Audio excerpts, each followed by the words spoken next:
Hello, and thank you for joining us for this episode of That Solo Life, the podcast for PR pros and marketers who work for themselves. People like me, Michelle Kane with Voice Matters, my wonderful co-host Karen Swim of Solo PR Pro, and we are so excited to have a guest with us today. We always love guests, and today we welcome Paula MacDonald. Paula has had an incredible journey going from an aspiring student filmmaker to solo PR practitioner, and her story is one of adaptability and creativity. With a background in technical theater and a degree in film production from the prestigious USC School of Cinematic Arts, Paula brings a unique perspective of visual communication and storytelling to her PR work. As the principal consultant of ImageSuite PR in St. Petersburg, Florida, Paula leverages her storytelling skills to serve clients in professional services, hospitality, sports, and agriculture. Her leadership in PRSA, both at the chapter level and nationally, underscores her commitment to the public relations industry and to independent practitioners. And we are thrilled to welcome you today. Hello, Paula. How are you? I'm great. Thank you. That was a wonderful introduction. Thank you so much. It's so wonderful to have you, Paula, Sure. and go ye mighty Trojans. Yay! USC. It's been a while since I've been back there, but I did go back a few years ago. It was looking very good. Yeah, it was. And yay for those of us who majored in one thing and sort of worked it into a career pivot of sorts. I was a psychobiology major, and I really believe it did prepare me for PR as much as I'm sure theater prepared you as well. For sure. That's really an interesting pathway. And my degree's in film production, as Michelle mentioned. So there at USC, I learned traditional Hollywood style filmmaking. They were training people to, be the Steven Spielbergs of tomorrow. I did script writing and storytelling as a major part of my studies there. But I've been really fortunate to be able to have opportunities to, over my career, bring that creativity to the world of business. So that's been really fun. And I've enjoyed it immensely. I love that. I think that if there are any aspiring PR pros out there, it just shows how more robust and well-rounded your career can be when you don't do the traditional major, because the parts of your job that you can do probably better than many of us, you actually are related to what you majored in. So you have that skill set, and that there's absolutely a place for that in PR. I think sometimes people are afraid to come into the profession or pivot because they feel like their background isn't a match. But it's one of the beautiful things I love about being a solo too, is that nobody tells you where you need to specialize or what things that you can bring to the practice of PR, because you can shape it around your own experiences and expertise. So I love that. Yeah, that's very true. And we see that a lot in the APR program as well. I've co-chaired the Tampa Bay chapter's APR program for a number of years and transitioning that over to new leadership now. But over the course of time, I've seen so many candidates have come through with different majors and degrees, and the APR gives them a nice framework to be able to develop their careers in PR. So if anyone is interested in the APR and interested in exploring it, I'd be happy to answer questions for that as well. That's wonderful. And I completely agree. It's actually, that was my motivation for getting my APR credential as well, as I came from a different background and wanted to have that framework. I knew the practice and I knew that I had the expertise to do it and have been doing it, but it feels like it just gives you an operating system, a methodology, and then the common language to be able to succeed. And it definitely made me a more confident practitioner.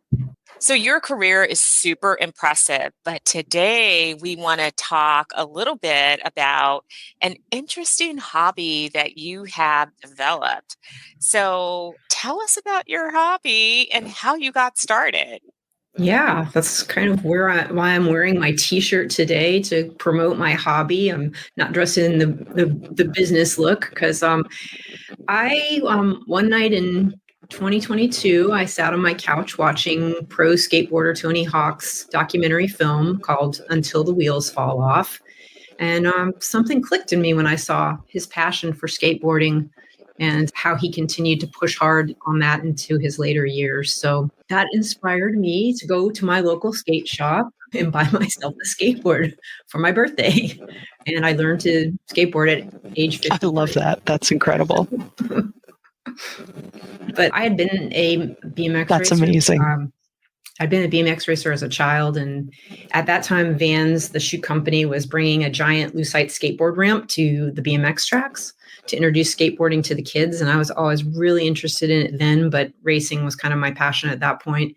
And it looked fun, but I had never really done anything else with a skateboard other than just kind of going down my driveway in a straight line. So now I'm going to skate parks and riding ramps, and I am having the time of my life. My gosh, Paula, that is so amazing. That's crazy. So that's a scary hobby in some ways. How did you kind of get past the voice in your head? Because we all have it, like, I could fall, I could really hurt myself, or I could look silly. And I think that stops us from doing a lot of things. So tell us how you did that, because we can all use the tips. Yeah, that is really a big thing to overcome, especially as when you're starting something like that has a little bit an element of risk to it as an adult. That's kind of when I meet people who are interested in skateboarding as adults, that's kind of the first thing that comes out of their mouth as well. I could never do that because I'm too clumsy, or, I don't have good balance. And yes, all of those things are possible if you keep telling yourself that, but that's part of the challenge of skateboarding at any age, is overcoming those fears and those self-limiting beliefs that hold us back. So it's been a great learning experience for me to kind of let go of that self-consciousness. Obviously, when I'm going to the skate park, I'm taking precautionary measures, like I'm wearing pads. I don't look cool. A lot of people don't skateboard with helmets and pads, but I do, because I do still have that sensibility, I guess, that when I'm out there, I want to make sure that I maintain my health as best as possible for my clients. So wrist guards are the number one in the helmet, but just kind of pushing through those fears and trying new things, as well as just kind of working on your own skills when you're off the board. Balance. I'm working on balance a lot, and just maintaining strength and fitness overall. I feel like a lot of what you just shared really applies to our professional lives as well too. You take, I think it's measured risk, right? It's not just risk for the sake of risk, but it's thoughtful, and you put in the guardrails that you need to make that shift. And then, as you said something really big. It's not just about, game day. It's not just about the campaign or the launch or getting the work, but it's about that preparation outside of it in those off hours. So even when you're not practicing that skill set, it's developing it. Has your hobby fed back into, how you approach your career at all? Yeah, I think, like you mentioned, going back to the APR program, that gives you those kind of guide rails and kind of gives you a process. And, research and planning is a big part of the campaign process, and, just making sure that you're prepared. But like for me with the skateboarding, throughout the pandemic and afterwards, I was really feeling a lot of anxiousness and very isolated, which is kind of strange considering I'm really an introvert. And, I'd obviously been working for a number of years at home as a solo prior to all of that happening. But I kind of needed a way to get out of my own way. And, it had gotten to the point where like work was my hobby, which was very unhealthy. So finding skateboarding really helped me to break through a lot of that anxiety and stress. And it opened up a new network of activities and friends, and gave me more ability to use focus and precision and courage to try new things, not only in my personal life and my hobbies, but also in my work. You say hobbies. We have a joke here on the podcast and amongst ourselves of us solo PR pros. It's like, what's a hobby? So you are amazing for not only making sure you make time for that. And because I think it does make us better people. I mean, I know it makes us better people to have hobbies to enrich ourselves and pour back into ourselves. So how do you see your hobby evolving in the future? I mean, clearly it's dovetailing beautifully with your work already. Yeah, I mean, I definitely want to continue skateboarding and trying new things. I don't really think at this point in my life I'll be physically able to learn a lot of the big and amazing tricks, but That's like just okay. being able to roll in on a large ramp and working on continuing to work on balance and technique, as well as something that they call switch skating, which means that you Ooh, are doing the same tricks or skating the same, but with your non-dominant foot. So it uses like the whole other side of your brain. And that's ooh, great for brain health. So I'm trying to learn everything the traditional way, which I skate what they call goofy, which is I push with my right foot. So switching and pushing with my left foot. okay. I do that every session and just get out there and just work on balance.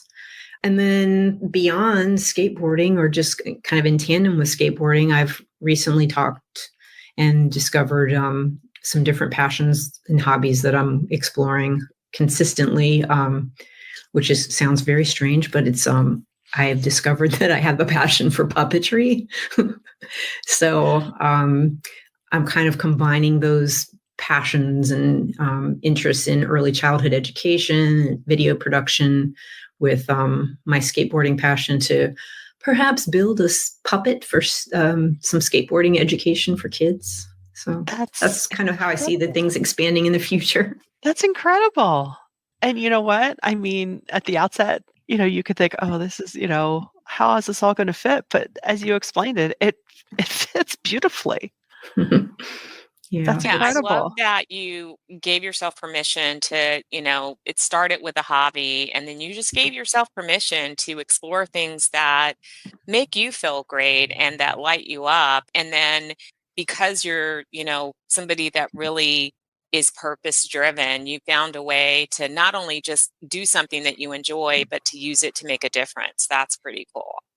Yeah. Which with Yeah. your skateboarding, we haven't talked about this, but you saw, typical PR pro, we can never just go in and just be a part of something.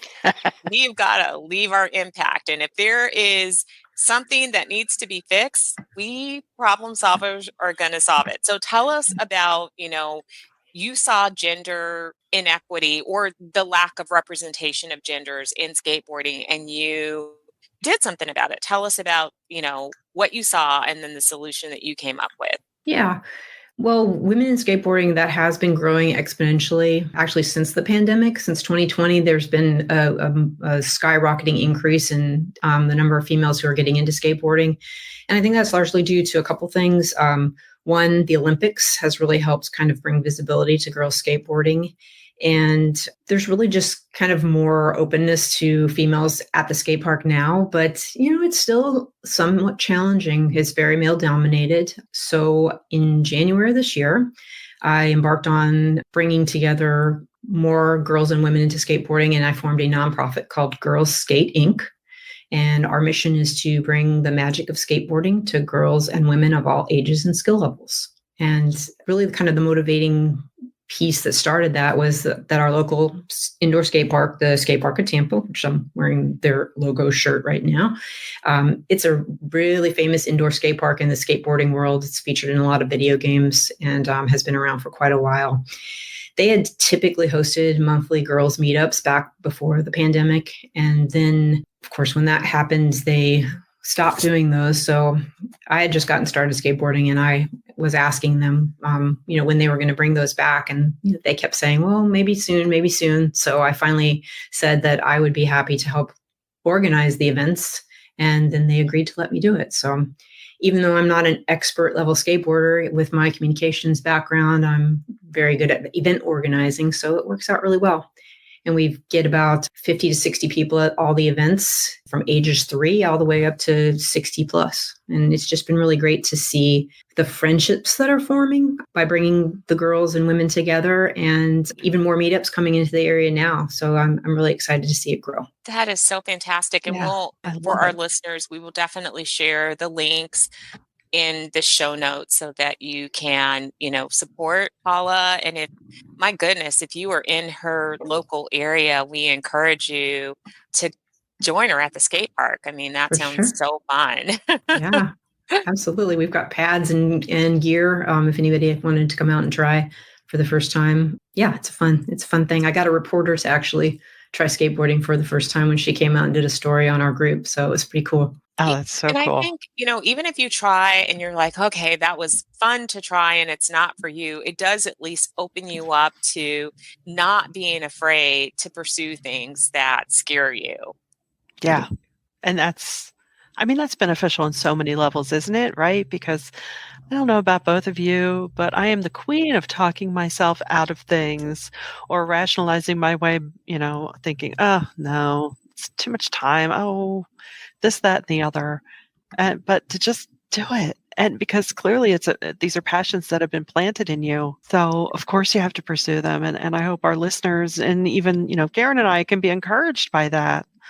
Yeah, for sure. You know our audience well, and you're a part of the Solo PR Pro community. This is just I'm taking so much from this. And even after, we talked prior to the podcast, I really thought about a lot of the things that you shared and what you're doing. And it really encouraged me to be reflective and to really say, what have I been missing out on because I'm afraid of how I'll look, or I'm afraid of it won't not going right. And so it's changed my perspective. What advice or inspiration would you share with our audience today? Yeah, I think that's a big hurdle to overcome. And it's one that if you can work yourself past that, it helps you in so many ways. I mean, personally and professionally. And I think, I listened to a podcast recently with Dr. Sanjay Gupta, and he was talking about brain health and the importance of not only doing something new, but maybe something that scares you, as being good for creating pathways in the brain. And, for me, skateboarding gives me plenty of that because I'm scared a lot, but loving it. Like I'm running to the skate park because I'm so excited to do it.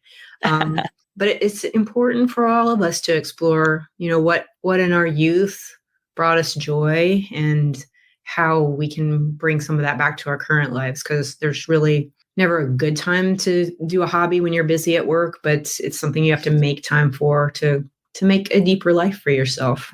I love that. And we constantly talk to people about self-care, mental and physical well-being. And so obviously we know we want to do the right things to take care of our physical and mental needs. But I think sometimes that we forget to really encourage people to pursue things outside of work, to pursue hobbies and to pursue interests.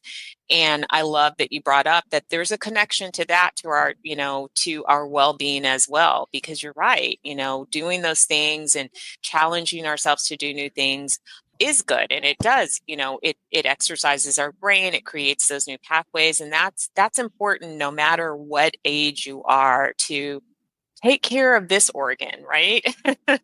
We need it. And I think for sure.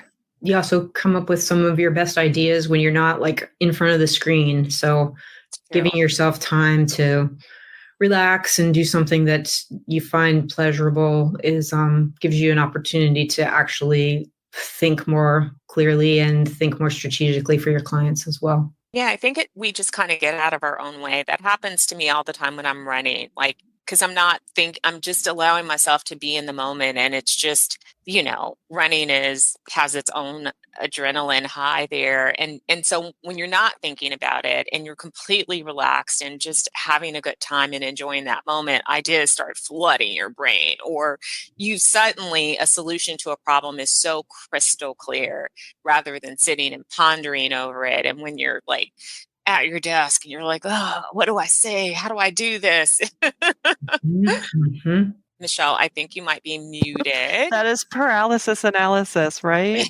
Oh, my goodness. And, I think the one major takeaway that we can all take away from this, well, a couple of them, right? Do it afraid. Mm-hmm. And also, don't think of hobbies as indulgences.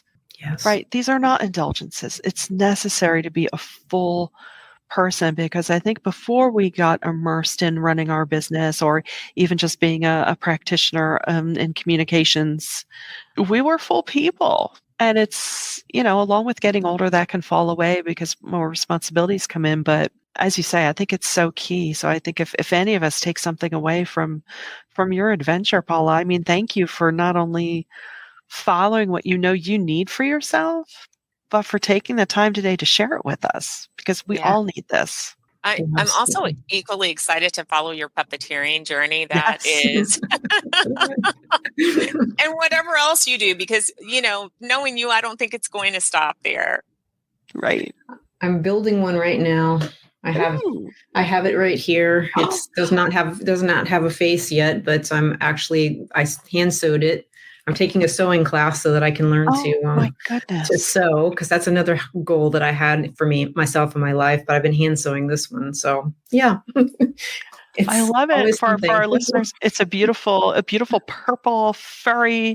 delightful puppet in the making, and can't wait to see it become its full self. There is nothing that you can't do. And Seriously. this is a great thing. It's just like once exercise yourself in one area, who knows what other gifts, talents, and interests you'll develop. I love that you now have learned to skateboard, have organized a community around skateboarding, started a foundation to get more girls and women interested in it, and you have started puppeteering, and you're learning to sew. That's a goal of mine too. I cannot Boom. sew up. I love to use a sewing And I'm machine. still working with my clients too. Of that too. That Yeah, too. that too. Oh yeah, it's So- a work thing.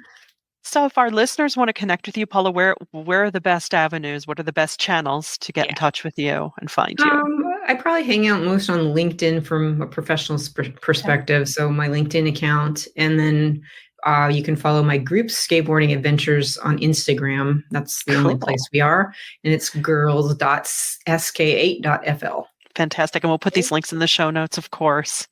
But oh my goodness, Paula, we can't wait we're going to definitely have you back. I mean, we have to, Yeah. because we need to find out how things are progressing. But man, we Maybe can't we'll thank you have to enough. come and do a puppet show. Maybe a Ooh.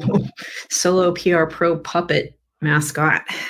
I love it. Oh my gosh. That Yes. would be Let's so do fun. Thanks for having me. Oh, absolutely. And please, everyone, please follow Paula. Again, we're going to put those links in the show notes. And if you found value in this podcast episode today, and how could you not, please share it around, because it's definitely worthwhile to take care of you. And until next time, thanks for listening to That Solo Life.